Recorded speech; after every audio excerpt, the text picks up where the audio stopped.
বাংলাদেশের জন্য এই ইউএস আমেরিকান ট্যারিফ এখন একটা বড় ধরনের একটা এই আমাদের রপ্তানি ইউএসএ তে অনেক আমাদের টোটাল রপ্তানির একটা বিশাল অংশ কিন্তু আমরা ইউএসএ তে এক্সপোর্ট করি, আপনারা জানেন সেটা, এবং সেখানে গার্মেন্টসের একটা বিশাল অংশ যায়। তো সুতরাং এর সাথে জড়িত প্রায় ইউএস মার্কেটে আমাদের যে রপ্তানি হয় এটার সাথে জড়িত প্রায় 15-16 লক্ষ লোকের চাকরির বিষয় জড়িত আছে এখানে, এবং এটা শুধু $8 বিলিয়ন রপ্তানি না ইউএসএ তে, এটার সাথে জড়িত আরো অনেক অর্থনৈতিক কর্মকাণ্ড আছে। কারণ এই গার্মেন্ট সেক্টরকে যারা সাপ্লাই করে তারা কিন্তু আরো অনেক বিশাল একটা, সেটা আপনার কি বলে মিল ফ্যাক্টরি ছাড়াও তারপর বিভিন্ন ধরনের লোক এখানে জড়িত আছে। সুতরাং সবকিছু মিলিয়ে এটা $8 বিলিয়ন রপ্তানি ধরলে হবে না, এটাকে আসলে অনেক বড় অংশ। এবং বাংলাদেশের জিডিপি আজকে যেখানে এসে দাঁড়িয়েছে প্রায় $400 বিলিয়ন, সেটার পেছনে এই আমাদের রপ্তানি শিল্পের একটা বিশেষ অবদান, এবং যুক্তরাষ্ট্রে রপ্তানির অবদান একটা বড় অংশ কিন্তু এখানে, এটা আমাদের মাথায় রাখতে হবে। শুধুমাত্র $8 বিলিয়ন রপ্তানি ক্ষতিগ্রস্ত হবে না, 15 লক্ষ লোকের চাকরি যাবে না, চাকরি 15 লক্ষের বাইরে গার্মেন্ট শিল্পের সাথে প্রত্যেকটা পরিবারের এখানে দৈনন্দিন জীবনযাপনের বিষয়টা রয়ে গেছে। সুতরাং অনেক একটা বড় বিষয় নিয়ে কিন্তু আমরা একটা কঠিন সময় পার করছি। এটার সমাধান যদি সঠিকভাবে করতে না পারি আমরা, তাহলে আমাদের অর্থনীতিতে আমাদের কর্মসংস্থানে এবং অর্থনীতির সাথে জড়িত যে সমস্ত সার্ভিস সেক্টর আছে, ইন্ডাস্ট্রি আছে, সবাই এফেক্টেড হবে। অনেক বড় বিষয় এটা।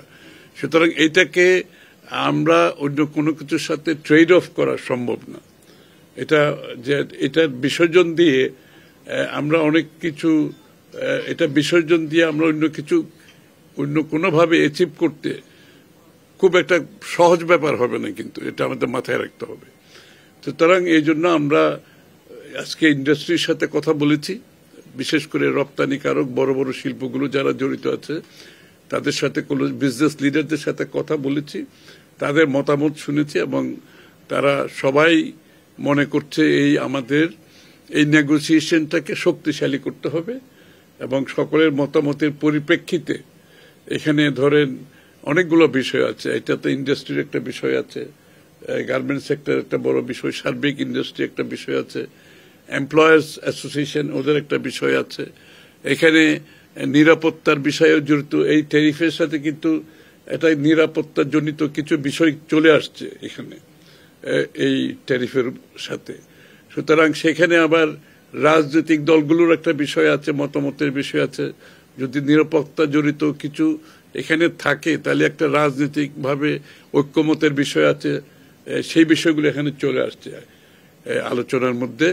সুতরাং আমরা আশা করছি, দেখি আমরা সবাই মিলে, দেশের স্বার্থ এটা কোনো এটা আমাদের পুরো দেশের আগামী দিনের অর্থনীতি, আগামী দিনের আমাদের মানুষের কর্মসংস্থান, জীবনযাপন, অনেক কিছু জড়িত।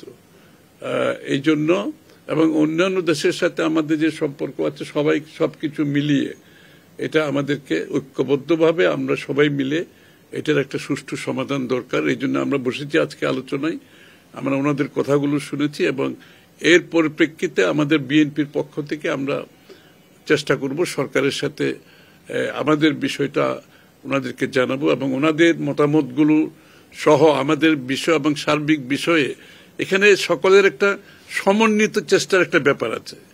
আসলে বিষয়টা কিন্তু একেবারে এককভাবে কিছু করার বিষয় নয়, এটা সমন্বিত একটা চেষ্টা করতে হবে, তার মাধ্যমে যেটা এটা অর্জন করা যায় সেটার চেষ্টা আমাদের থাকবে। এই ট্যারিফের সাথে ধরেন অনেক বিষয় নিয়ে আসছে, যে প্রকিউরমেন্টের মধ্যে নিরাপত্তার বিষয় আছে, পলিসির মধ্যে নিরাপত্তার বিষয় থাকতে পারে, এগুলো আছে, অনেকগুলো বিষয় আছে যেগুলো আমরা পত্রপত্রিকায় দেখতে পাচ্ছি। যেহেতু এখানে নন ডিসক্লোজার একটা ব্যাপার আছে, সুতরাং আমরা তো সব বিষয়ে অবগত না। আমরা পত্রপত্রিকায় যেটা নিউজে যা দেখতে পাচ্ছি, হয়তো এখানে কিছুটা হয়তো নিরাপত্তার বিষয় এসে যেতে পারে, ইকোনমির সাথে সাথে আর কি। সুতরাং সবকিছু মিলিয়ে আমাদের তো একটা জায়গায় আসতে হবে, তাই না? আমরা এত বড় একটা মার্কেট তো হারানো আমাদের পক্ষে সম্ভব না। এটার যে প্রতিফলন বাংলাদেশের মানুষের জীবনযাপন, কর্মসংস্থান, আমাদের অর্থনীতি এবং এটার সাথে জড়িত আরো অনেক বিষয় যেগুলো আমাদেরকে ভীষণভাবে ক্ষতিগ্রস্ত করবে।